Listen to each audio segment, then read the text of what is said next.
Okay, we are going to look at an example for inference question from the software reading section. Let's learn how to answer it step by step with clear reasoning. Here's the short passage.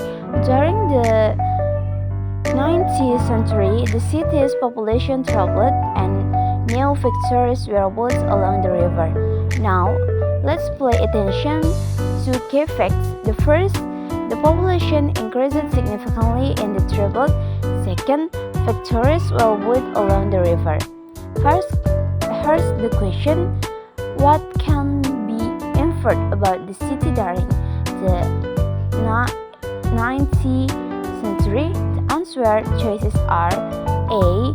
The river was populated. B. Industrialization significantly its impact. C. The factories lasted for months. And D. The population directs choices on apportionment. Analysis. Now let's think carefully.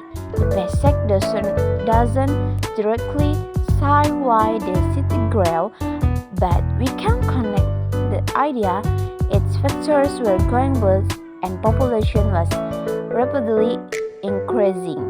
It likely means the industrialization brought more jobs, which attracted people to move into the city.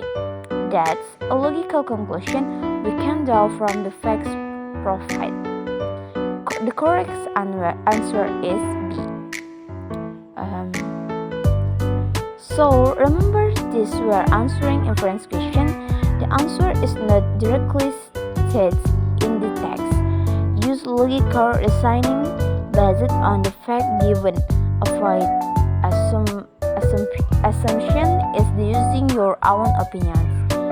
If you follow this strategy, you'll be much more confident and accurate the answering inference question on the TOEFL. Okay, next strategy is to answer inference question. The first, do not overthink, avoid assumptions that are too far by one to inference given. And the second, elimination, clearing wrong choice, many answer will be too specific or too broad. And the third, base your answer on effective, use logical rationalizing, tranquility, and passage. And the last, ask yourself if the information in the text is true, what else must also be true. And common mistake, question answer based on professional opinion or outside knowledge.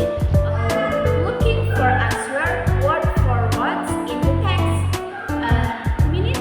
Misinterpreting what most likely means it's about it is logical support and no argument. And finally, tips. Practice effectively drawing conclusions while reading academic text. Focus on the tone, logical, and implication of the